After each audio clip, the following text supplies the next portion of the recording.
Mans jautājums jums ir, vai tev kādreiz ir piederējis kaut kas, kur tu tā īpaši esi jūties, ka tas ir tavs, kur tu esi īpaši izjūtis to piederības sajūtu, ka tas nav vienkārši kaut kāds random priekšmets vai kaut kas random, kas tev ir, bet tas ir reāli tavs. Vai tev kaut kas tāds nāk atmiņā? Man ir vairākas lietas, es domāju par savu bērnību, domāju par tagadni, un ir kādas lietas, kas nav vienkārši lietas manā dzīvē, bet tās ir manas lietas, un man tās ir nozīmīgas. Un es domāju, ar kuru no visiem, lai padalās, man bija dažādi skaisti piemēri no bērnības, bet ar vienu no tādām lielākajām un skaistākajām lietām, kuras tiešām domāju, tā ir mana, un īstenībā, kur es īsti vairs arī nemaz nedzīvoju, tas ir dzīvoklis, kur mēs ar Emiju dzīvojām mūsu pirmajā laulības gadā. Jo apmēram, jūs kāds zinat šo stāstu, kas bijāt pagājušajā sezonā, es man liekas, kāds 2-3 reizes viņu izmantoju uzrunās, es priecājos tajā dzīvoklī, es smējos tajā dzīvoklī un es raudāju tajā dzīvoklī par visiem tiem remontdarbiem, ko mēs darījām. Bet beigās tā sajūta bija visaur gadu, ko mēs tur dzīvojām, kur mēs mūsu Mata jauniešu vadītāju komandiņu aicinājām un citus mūsu draugus. Mēs tur bijām rītīgi iedzīvojušies, un mums tās bija kā mājas. Un es varētu teikt, lai arī tas dzīvoklis juridiski nepiedar mums, tas ir mans dzīvoklis. Un mēs tajā tiešām kādu mēnešu garumā, mēs, man liekas, viņu remontējām 2-3 nedēļas pirms kāzām, tad vēl mēs ievācāmies, man liekas, 2 dienas pēc kāzām. Mēs tur padzīvojām kādu mirkli, pirms mēs atkal izbraucām, tur vēl nebija pods, tur vēl nebija duša, tur nebija nekā, un tas vēl tika remontēts pēc tam, bet kad tas viss bija padarīts, un kad mēs tur gadu bijām nodzīvojuši, un kad mums bija jāizvācās, es domāju, bāt, šī bija mūsu vieta, un tā tiešām bija tāda īpaša mūsu sirsniņā. Vai tev ir kaut kas tāds, tas nav jābūt dzīvoklim, es saprotu, ka daudziem no jums nav dzīvoklis. Varbūt jūs savu vecāku mājās jūties, tas ir mans, vai būs pēc pāris gadiem. Vai tev ir kaut kas tāds, kas tev liekas, tas ir mans, kura piederību tu tā īpaši izjūti savā dzīvē? Tas domājot par tādām tīri praktiskām, fiziskām lietām. Un tagad mazliet citādāk. Vai tev ir kāda kopiena, kāda cilvēku grupa, kurai tu jūties īpaši piederīgs, kur tu teiktu, tie ir mani cilvēki. Atkal tie nav random cilvēki, tie ir mani cilvēki. Viņi par mani krīt, es par viņiem esmu gatavs krist, tie ir manējie. Vai tev ir kāda kopiena, kāda cilvēku grupa, kurai tu jūties īpaši piederīgs? Jo tā piederības sajūta, ka mums kaut kas pieder vai mēs esam piederīgi kādai grupai, tā ir diezgan tāda patīkama, forša sajūta. Viņa ir mazliet tāda ietekmīga, ja mēs kaut ko varam tur kontrolēt, tas ir mans, vai tā ir grupa, kurā cilvēki uzklausa man viedokli, ciena to. Tā ir sajūta, kurā, jā, man ir ietekme, tā ir sajūta, ka man ir kaut kāda teikšana tur. Tā sajūta ir brīnišķīga, fantastiska, atbildīga, un es domāju, jūs to esat kaut kādā mērā piedzīvojuši savā dzīvē. Kad es domāju par kopienām, kurās es esmu jūties piederīgs, viena no tām sākumā pilnīgi noteikti nebija, bet pēc pāris gadiem atkal bija mana futbola komanda. Es 12 gados iestājos vienā klubā, kur man Džeks paaicināja, un sākumā es vienkārši biju pilnīgi briesmīgs, un tad, kad es aizgāju, es biju mazāk briesmīgs, tik un tā briesmīgs, bet mazāk briesmīgs. Un cauri šiem gadiem sākumā es vispār nesapratu, kādēļ es tur esmu. Man patika tur būt, bet es nejūtos tā, ka es tur esmu tā kā starp savējiem. Es tur jūtos diezgan nepiederīgs. Un gāja gadi, un it īpaši tad, kad es sāku ļoti regulāri apmeklēt treniņus, kad mums bija tādi rīta treniņi 6:30 no rīta Vefā, kur es no Iļģiciem braucu, un es gāju uz tiem treniņiem 2 reizes nedēļā, man liekas, mums tāda bija. Tad es sāku justies piederīgs. Es sapratu, ka tā komanda ir man, jo es esmu gatavs darīt daudz ko tās komandas vārdā. Un tagad domāju, protams, par tādām kopienām, cilvēku lokiem. Arī Mateja draudze ir vieta, kurā es teiktu, ka šie cilvēki, arī liela daļa no jums, ko es ilgāk pazīstu, jūs esat manējie, mani draugi, mani cilvēki, par kuriem es esmu gatavs iestāties, un es ticu, kādi no jums arī par mani. Un tādi cilvēki, tādas kopienas un arī tādas lietas, tās ir patīkamas un vajadzīgas lietas. Un mans jautājums tev ir, kas ir tas, kas šo piederības sajūtu izveido? Kā tev šeit, kas ir tas, kas šo piederības sajūtu izveido? Mēs to dzirdējām mazliet Daces liecībā, bet viena no svarīgākajām lietām, manuprāt, pat svarīgākā, kas izveido mūsu piederības sajūtu, ir mūsu iesaiste. Ja mēs kaut kur iesaistamies, ja mēs kaut ko upurējam, ja mēs kaut ko dodam. Piemēram, tas pats dzīvoklis. Es saku, es tur atdevu ļoti daudz tajā dzīvoklī. Dienu pirms mēs ar Emiju precējāmies, es apmēram 2 pa dienu lēju iekšā izlīdzinošo masu grīdā vannas istabā. Daudz kas notika. Es biju ļoti daudz devis tam, lai tas dzīvoklīts varētu būt forša vieta, kur mēs varam dzīvot, kur mēs varam ieaicināt citus. Un līdz ar to es ticu, ka tādēļ es jutos, ka tas ir mans, tas ir mūsu. Un tāpat arī kopiena. Tad, kad es sāku iet uz tiem treniņiem, tad es jutos tā, ka šī komanda ir arī mana komanda, ka šie cilvēki ir arī mani cilvēki. Un ļoti līdzīgi arī draudzē. Es nezinu, cik no jums daudz zina šo stāstu. Es draudzē ienācu caur projekcijas kalpošanu, ko šoreiz pirmoreiz Samanta dara. Sveiciens tev, Samanta, uz debijas galdiņu pie projekcijas. Tas bija tas veids, kā es ienācu draudzē. Es biju bišķiņ dzirdējis par Mateju, es biju bijis Mateja draudzes nometnē, brīnišķīgi cilvēki, ļoti, ļoti mīļi, ko es arī jūs piedzīvojat, bet es nekad nebiju sajūties, ka tā ir mana draudze. Tikai tad, kad es sāku likt projekciju, kad man bija liela atbildība, cik man likās toreiz milzīga atbildība pret Mateja draudzi, man ir jānāk likt projekcijas svētdienās un bija tāda 4-dienu dievkalpojumi, tad es sajūtu, ka tā ir arī mana vieta, ka šī draudze ir arī mana draudze, nevis tikai kaut kāda vieta Rīgā.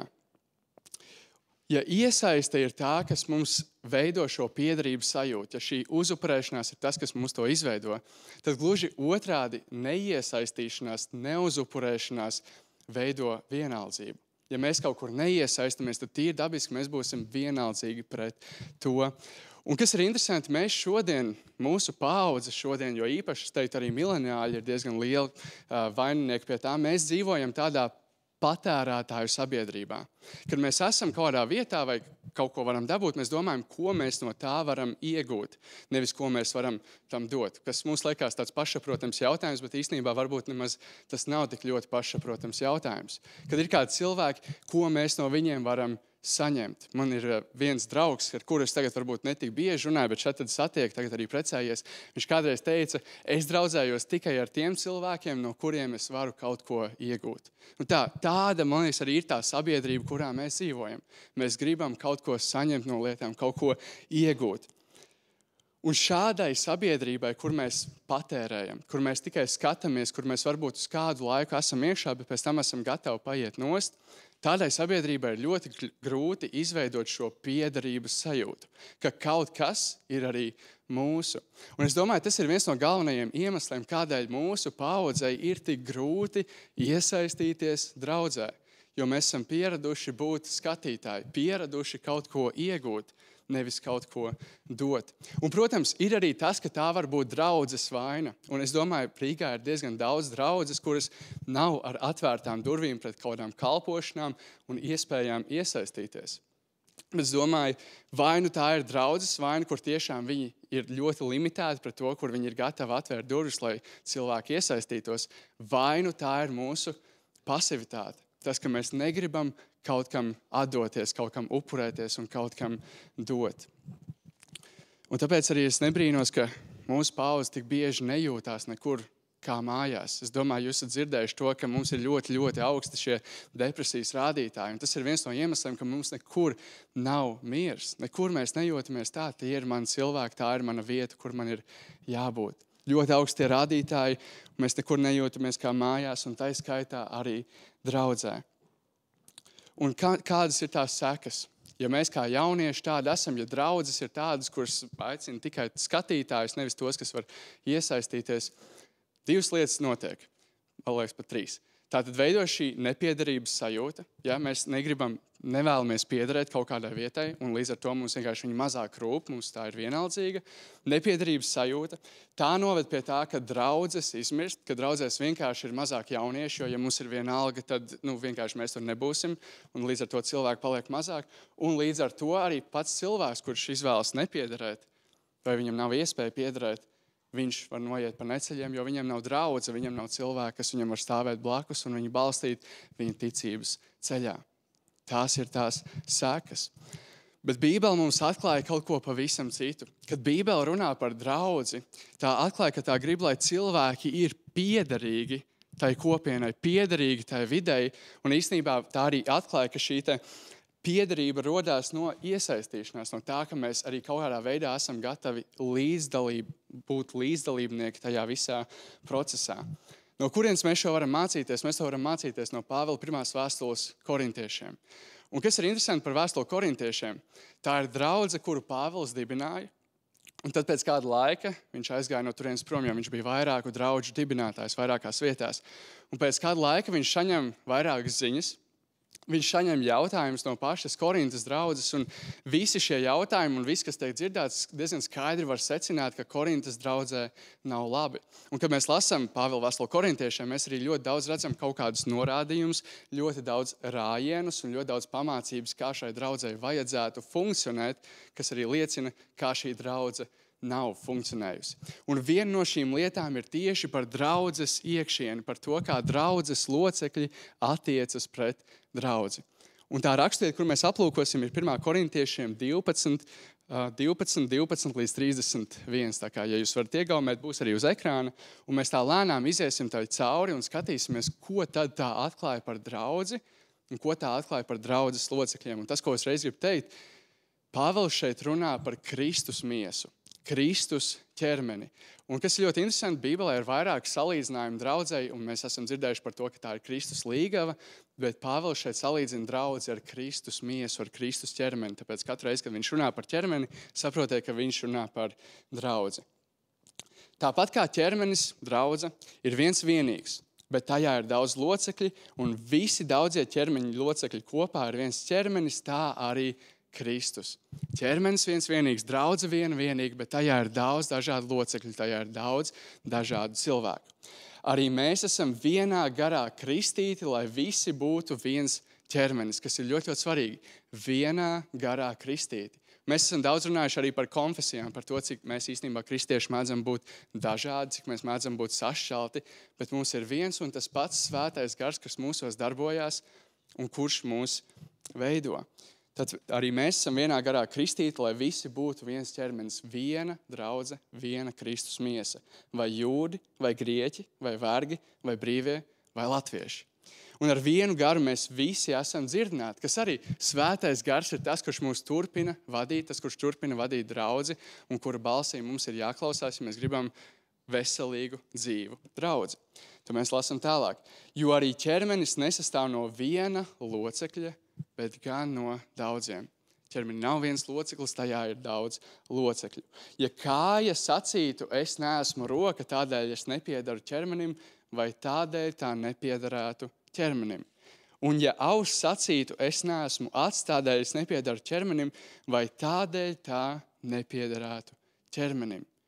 Ja viss ķermenis būtu acs, kur paliktu dzirde, ja viss būtu dzirde, kur paliktu oža. Šie 3 panti ir ļoti, ļoti nozīmīgi, jo tie izceļ draudzes dažādību. To, ka draudze īstenībā nevar būt pilnīgi vienāda. Ka katrs šis loceklis ir dažāds, un tam ir sava dāvana, sava vieta draudzē šajā lielajā ķermenī. Un tāpēc mēs arī varbūt bieži vien domājam, draudzē, tie, kas ir daļa no draudzes, kas ir tā īstā draudze, tie varbūt ir tie cilvēki, kas kalpo tur priekšā, ko mēs redzam, varbūt tas ir mācītājs vai kāda pielūgsmes grupa vai kāda cita altārzēns Emīls, tad, kad viņš bija savā katoļa draudzītāja grobiņā. To mēs domājam, tos, kurus mēs redzam, tā ir draudze. Bet īstenībā ne, viņš saka, ja tāda būtu draudze, tā būtu ļoti vienpusīga, vienveidīga, neīsta un nedzīva draudze, jo tajā ir vajadzīga dažādība. Jo ja viss ķermenis būtu acs, kur paliktu dzirde? Ja viss būtu dzirde, kur paliktu oža? Draudzē ir vajadzīga dažādība. Un tad viņš turpina. Bet Dievs locekļus ir nolicis vienā ķermenī, ikvienu savā vietā, kā viņš to gribēja. Kas arī ļoti, ļoti svarīgi. Dievs ir tas, kurš mūs ir ielicis šajā draudzē. Dievs ir tas, kurš mūs ir vedis pie sevis. Un viņa dēļ mēs varbūt domājam, kādas kalpošanas ir mazliet vairāk no Dieva un kādas ir mazāk. Piemēram, mācītājs. Tā ir kalpošana no Dieva, bet mēs domājam, tur Dāvis sēž pie skaņu pults, vai Dievs viņam to ir devis. Īstenībā, jā. Dievs ir devis dažādas kalpošanas, dažādas locekļus draudzē, kas var kalpot ar to, kas viņiem ir. Tie talanti, ko viņi ir atraduši savā dzīvē, un viņš tos ir ielicis savā vietā tā, kā viņš to grib, lai šī miesa varētu funkcionēt. To lasam tālāk. Ja tie visi būtu tikai viens loceklis, kur tad būtu pats ķermenis? Bet kā ir daudz locekļi un viens ķermenis. Mēs esam dažādi, bet kopā veidojam Kristus draudzi, Kristus miesu. Acis nevar sacīt rokai, tu man neesi vajadzīga, vai arī galva kājām man jūs neesat vajadzīgas.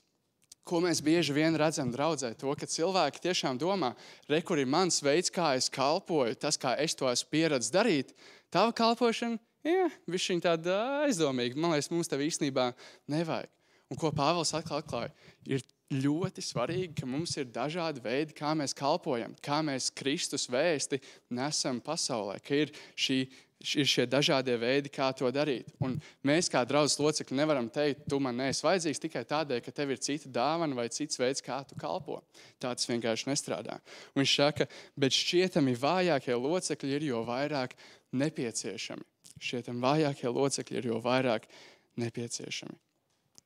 Un tos ķermeņa locekļus, kurus uzskatām par necienīgākiem, mēs apveltām ar lielāku godu. Un mūsu nepiedienīgajiem locekļiem ir piešķirts īpašs piedienīgums, jo piedienīgajiem tas nav vajadzīgs. Dievs savienoja ķermenī locekļus tā, ka mazāk cienīgam piešķīris lielāku godu. Un, kad es lasu šo, man uzreiz nāk prātā tas, ko Jēzus mācīja vairākās vietās un ļoti īpaši mācīja Kalnu svētrunā. Vai arī, kad mācekļi kaut ko runāja par to, kurš no viņiem ir lielāks, un Jēzus vairāk kārt atbildēja, ja kāds grib būt pirmais, tas, lai ir visu kalps, ja kāds grib būt pirmais, tas, lai ir pēdējais. Un šķiet, tas rezonē tajā, ko Pāvils šeit raksta. Savienoja locekļus ķermenī tā, ka mazāk cienīgiem piešķīris lielāku godu. Kas arī atsaucās to, ko viņš Kalnu svētrunā saka par algas saņemšanu. Tās redzamās kalpošanas, tās daudz biežāk saņem paldies, tās daudz biežāk saņem pateicības nekā tās, kuras ir neredzamas. Un tieši tādēļ iespējams šis te gods būs kaut kad vēlāk. Varbūt arī neredzams un varbūt tas būs mūžībā. Un kādēļ tā ir? Lai nebūtu ķermenī šķelšanās, lai nebūtu draudzē, lai nebūtu Kristus miesā šķelšanās. Jo arī šīs mazās kalpošanas, neredzamās kalpošanas ir ļoti nozīmīgas. Bet visi locekļi vienādi rūpētos cits par citu. Un tad mēs redzam, kāda ir draudzes viena no galvenajām funkcijām. Rūpēties citam par citu. Es rūpējos par saviem brāļiem un māsām, jūs rūpējaties par mani, un mēs tādā veidā kopā veidojam šo Kristus miesu. Ja viens loceklis cieš, visi citi cieš līdzi. Ja viens loceklis tiek pagodināts, visi citi priecājas līdzi. Un tā ir viena no skaistajām lietām mūsdienās. Mūsdienu draudzē mēs varam būt brīvi, mums ir ticības brīvība, un mums ir iespēja sērot kopā ar saviem brāļiem un māsām, mums ir iespēja gavilēt kopā ar saviem brāļiem un māsām. Un tā ir daļa no draudzes, ka mēs sāpam ar tiem, kas sāp, un mēs priecājamies ar tiem, kas priecājās. Bet kas ir tālāk? Bet jūs esat Kristus ķermenis. Un šeit beidzot Pāvils to atklāja. Jūs esat Kristus ķermenis. Jūs esat Kristus miesa, Kristus draudze. Bet visi ne tālāk. Un katrs par sevi tā locekļi. Un tad paši pēdējie panti. Dažus Dievs draudzē iecēla par apustuļiem, citus par praviešiem, citus par skolotājiem. Tad viņš deva dāvanas brīnumus darīt, tad dāvanas dziedināt, veikt žēlsirdības darbu, vadīt un runāt dažādās mēlēs. Vai visi ir apustuļi, vai visi ir pravieši, vai visi ir skolotāji, vai visi dara brīnumus, vai visiem ir dāvanas dziedināt, vai visi runā mēlēs, vai visi spēj tulkot, uz ko ir retoriskā atbilde? Nē, visi nespēj. Kāpēc? Jo draudze ir dažāda un draudzē dažādība ir vajadzīga. Ka ir dažādas dāvanas, dažādi talanti, ar ko mēs kopā sanākam un veidojam Kristus miesu, Kristus ķermeni. Tad viņš saka, bet tiecieties pēc vēl lielākām dāvanām. Tiecieties pēc tā, ka jūs vēl vairāk varētu kalpot, ka jūs vēl vairāk varētu šo Kristus miesu svētīt. Un ko mēs no tā visa varam paņemt? Ne visiem ir jābūt korī. Piedod Klāvu, viņš jau flēš drānas un sajošana. Ne visiem ir jābūt korī, ne visiem ir jābūt jauniešu vadītājiem, ne visiem ir jābūt kafejnīcas kalpošanā, ne visiem ir jākļūst par mācītājiem, ne visiem ir jāvada pielūgsme, ne visiem ir jādara šādas lietas. Mēs esam dažādi tajā veidā, kā mēs varam kalpot. Tur bija kora plakāts, ja? Samāni saka pretēji. Tas bija Dāvis, ja? Okay. Mēs katrs ar to savu dāvanu, kas mums ir dot, tieši ar to varam kalpot un tādā veidā izdzīvot draudzes lielo misiju. kas ir darīti par mācekļiem visas tautas. Un te ir arī tā lielā atšķirība. Mēs runājam par vienu Kristus miesu. Un kāds no jums domā, bet pagaidi, Mateja draudze, vai tā ir tā viena Kristus miesa? Un te ir jāsaprot atšķirības starp lokālo un globālo draudzi. Mums ir lokālā draudze, diezgan liela draudze skaitās Latvijā starp pārējām. Diezgan liela lokālā draudze, Rīgas Mateja Baptistu draudze un arī mēs jaunieši, kurā mēs varam būt, bet tad ir globālā Kristus draudze. Un kad Jēzus runā, kad Pāvils runā par Kristus miesu, tad viņš visticamāk runā par globālo draudzi, bet tikpat labi tās pašas atziņas ir ņemamas arī uz lokālo draudzi. Tajā ir vajadzīga dažādība, dažādas kalpošanas, dažādas dāvanas, veidi, kā Kristus evaņģēliju nest tālāk. Un arī viens no jautājumiem, ko es saņēmu, tad, kad jums bija iespēja ieteikt, par ko mēs runājam, kādam bija ritīgais heits pret jaunu draudžu dibināšanu. Kāpēc tiek dibināts jaunas draudzes, ja vēl esošajās tās netiek piepildītas? Un tā ir tāda interesanta diskusija, jo jauna draudžu dibināšana bieži vien nenotiek tik labi, kā tai vajadzētu notikt.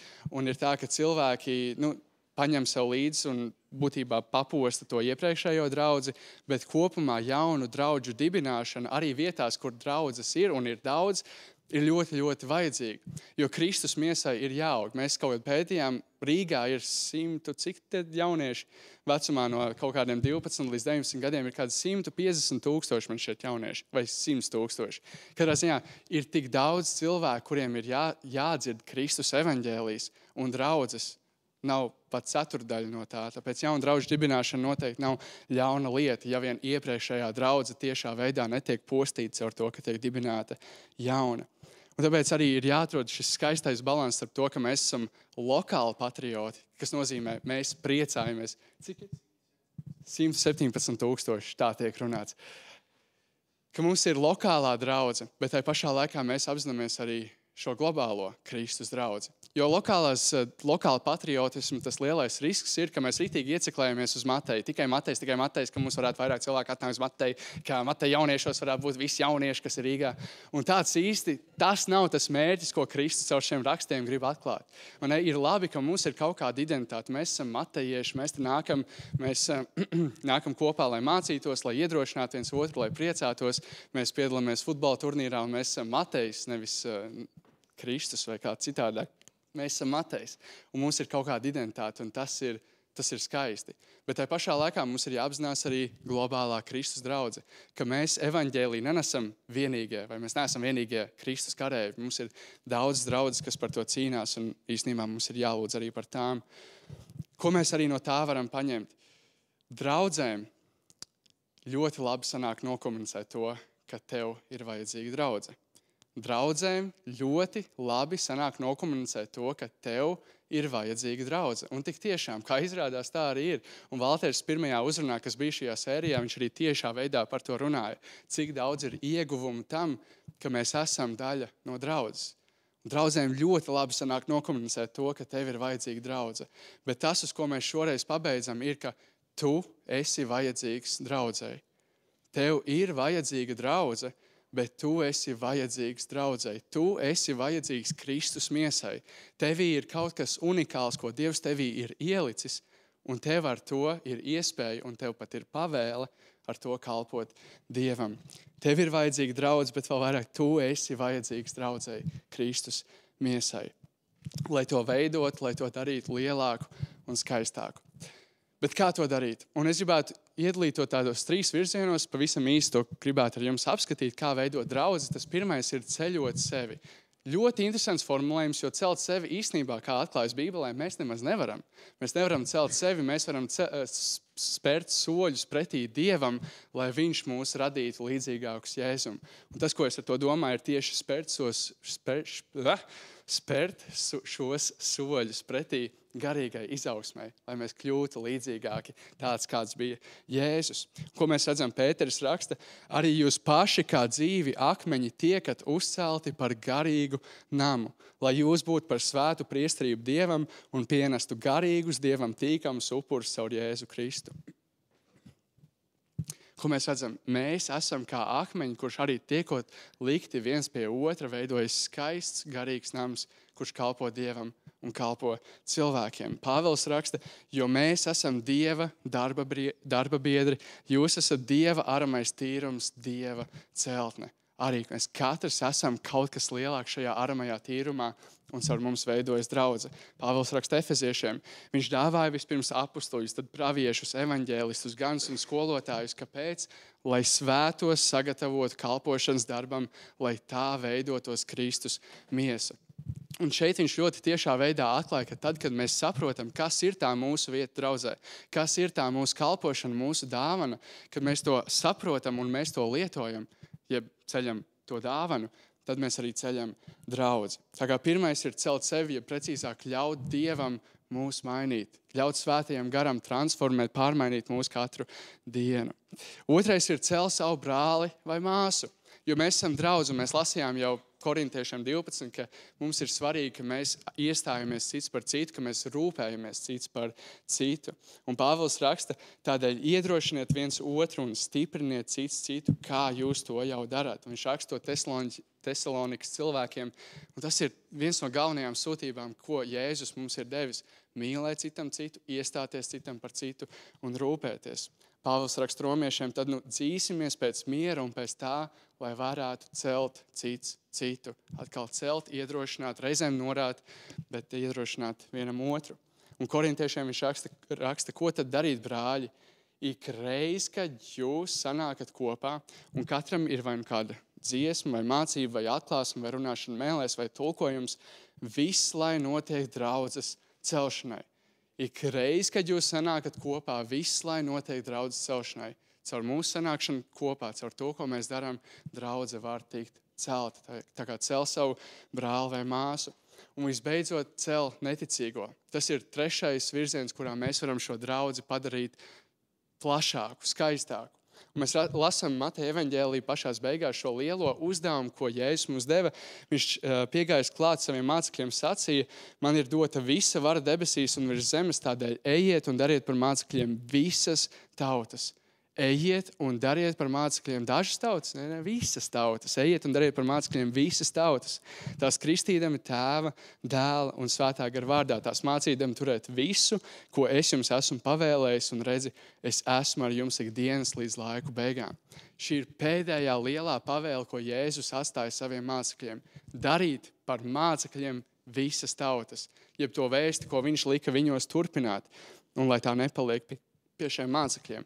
Un tas ir arī tas, ko mēs, viņa mācekļi, šodien turpinam darīt. Un tādā veidā mēs varam paplašināt Kristus šobrīd esošo draudzi.